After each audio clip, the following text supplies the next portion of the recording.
Good evening, visitors. Welcome to the Australian War Memorial's last post ceremony. My name is Craig Burrell, and joining us today from the Australian Army is Warrant Officer Kim Owen.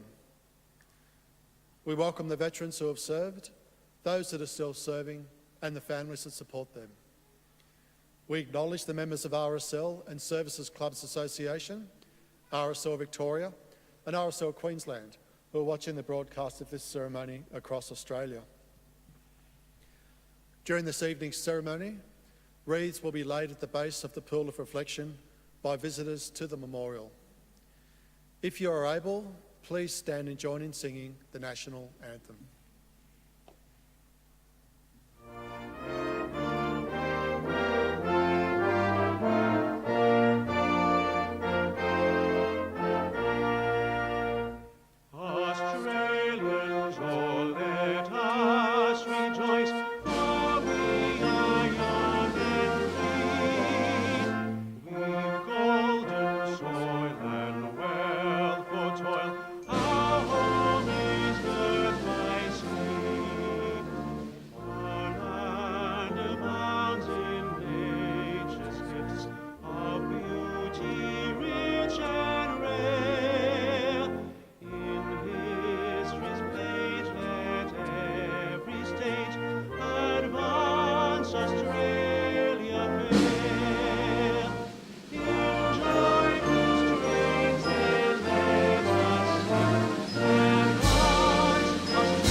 The Australian War Memorial was the vision of Charles Bean, Australia's First World War official historian.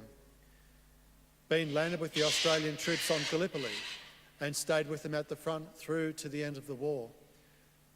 The idea of this national memorial and museum came to him at Pozières, France, in the depths of the bloody fighting of 1916. Bean's idea was that this would be a place where families and friends could mourn their loved ones buried in faraway places. It would also be a place that could help all Australians understand what these men and women had endured and what they had done for us.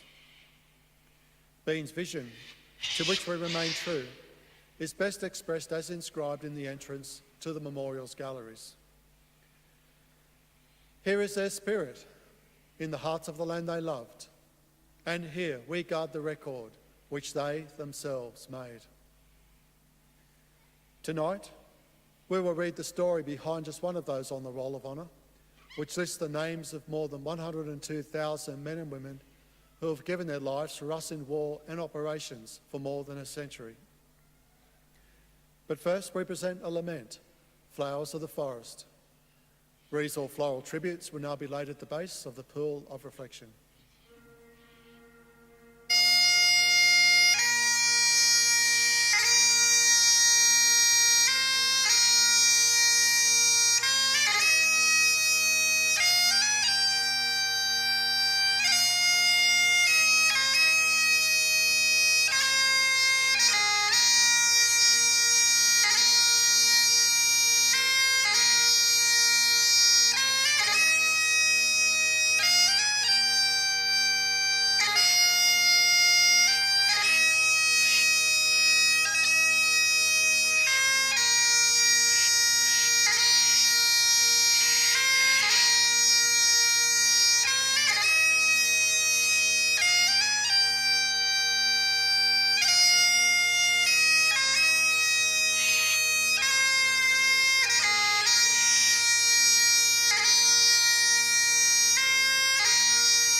Today we remember and pay tribute to Private John Thompson.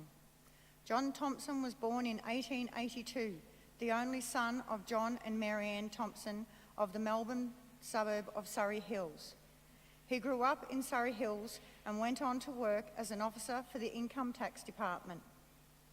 In early 1914, Thompson moved to Nil in rural Victoria after taking an appointment as a clerk of courts. He excelled in his job and was known locally as a very popular and efficient officer of the court system. John Thompson enlisted in the Australian Imperial Force in May 1916. While in training camp, he was temporarily promoted to acting corporal and left Australia for active service overseas with reinforcements to the 59th Battalion in October 1916. After arriving in England, he reverted to the rank of private and continued training on the Salisbury Plain for about 6 weeks. Private Thompson arrived on the Western Front during the coldest winter seen in northern France in decades. Shortly after he reached the front, the German army began a withdrawal, which would see it secured behind the Hindenburg Line, a strongly defended trench system that had been carefully prepared earlier. The 59th Battalion took part in the advance which followed up the retreat, and later went into the front line near Bullecourt to defend some of the ground captured during the operations in May. On the 13th of May 1917, Private Thompson was on ration fatigue, bringing rations up to the front line. As he was making his way through the battlefield, he was hit by a German artillery shell. He was later buried in the Quent Road Cemetery. John Thompson's parents both died within 3 years of his passing, and nobody paid to put an epitaph on his grave. He was by no means forgotten, however, and in 1929, on the 12th anniversary of his death, his sister Alice visited John's grave in Busy. She wrote that she found her brother's grave quite easily and was impressed with the care taken to keep the war cemeteries in order. John Thompson died a single man, aged 35.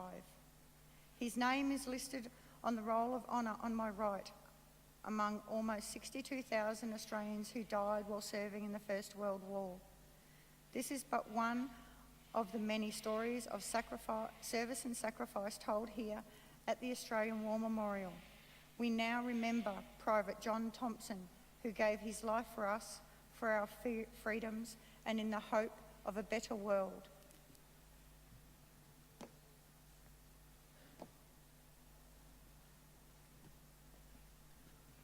If you're able, please stand for the ode and the sounding of the last post. They shall grow not old, as we that are left grow old. Age shall not weary them, nor the years condemn. At the going down of the sun and in the morning, we will remember them.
lest we forget.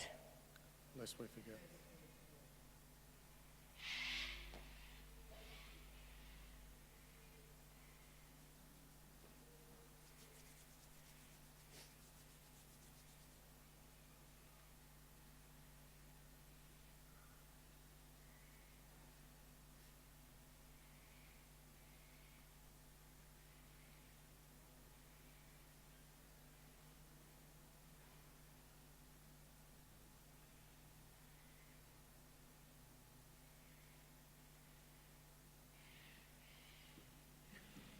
We leave you this evening with the words of the memorial's founder, Charles Bean. Many a man lying out there at Pozières or in the low scrub at Gallipoli, with his poor, tired senses barely working through the fever of his brain, had thought in his last moments, well, it's over. But in Australia, they will be proud of this. Ladies and gentlemen, that concludes the last post ceremony. Thank you for visiting the Australian War Memorial, and we wish you all a very good evening.